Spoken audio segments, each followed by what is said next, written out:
नमस्कार दोस्तों, स्वागत है आप सभी को आपके अपने यूट्यूब चैनल पे।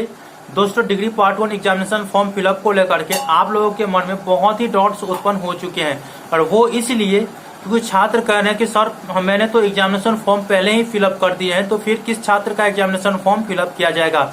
तो मैं आप लोगों को इस वीडियो में पूरा डाउट्स क्लियर कर दूंगा कि किसका एग्जामिनेशन फॉर्म फिलअप किया जा रहा है फिर से। तो आप अगर डिग्री पार्ट 1 के हैं या पार्ट 2 के हैं तो आप इस वीडियो को शुरू से अंत तक जरूर देखिएगा। दोस्तों, इंसान को सफलता पाने के लिए एक कड़वा सच लाइन है, उसे याद रखना चाहिए। ज्यादा ख्वाहिशें न रखिए जिंदगी से, ज्यादा ख्वाहिशें न रखिए जिंदगी से, बस आपका अगला कदम पिछले कदम से बेहतरीन होना चाहिए। आपको एक न एक दिन सफलता जरूर मिलेंगे, और इसी के राह पर आप लोगों को हर हमेशा चलना है, और मैं भी उसी के राह पर चलने का प्रयास करता हूँ।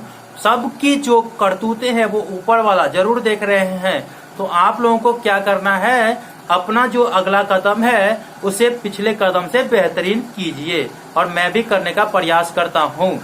तो दोस्तों, जो भी डिग्री पार्ट 1 और पार्ट 2 के छात्र हैं, तो फिलहाल डिग्री पार्ट 1 के स्टूडेंट जिसका सेशन 2019 से 22 है, उनको मैं बता देना चाहूंगा कि आप लोगों के एग्जामिनेशन फॉर्म फिलअप को लेकर के जो डाउट्स है उसे देखिए।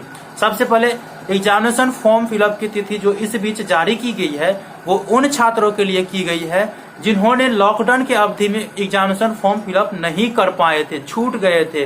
तो उनके लिए यूनिवर्सिटी के तरफ से एग्जामिनेशन फॉर्म फिलअप की तिथि फिर से जारी की गई है, और जो छात्र एग्जामिनेशन फॉर्म फिलअप पहले ही कर दिए हैं तो उनको फिर से एग्जामिनेशन फॉर्म फिलअप नहीं करना है। ठीक है, तो अब ये तो आप लोगों का डाउट्स क्लियर हो चुका है, और एग्जाम्स होंगे, ये भी आपको डाउट्स क्लियर हो चुका है कि एग्जाम्स होंगे ही होंगे।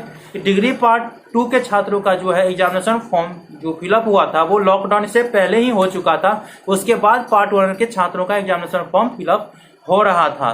तो इस बीच कोविड-19 का जो केस है वो आने लगा, तो फिर स्थगित हो गया, और कुछ छात्र जो है एग्जामिनेशन फॉर्म फिलअप से वंचित रह गए। तो जो छात्र एग्जामिनेशन फॉर्म फिलअप करने से वंचित रह गए हैं उनके लिए ये डेट जारी किया गया है। तो आई होप कि आप लोगों को यह जानकारी मिल गया कि आप लोग जो फॉर्म पहले ही फिलअप करते हैं उसको फॉर्म नहीं फिलअप करना है।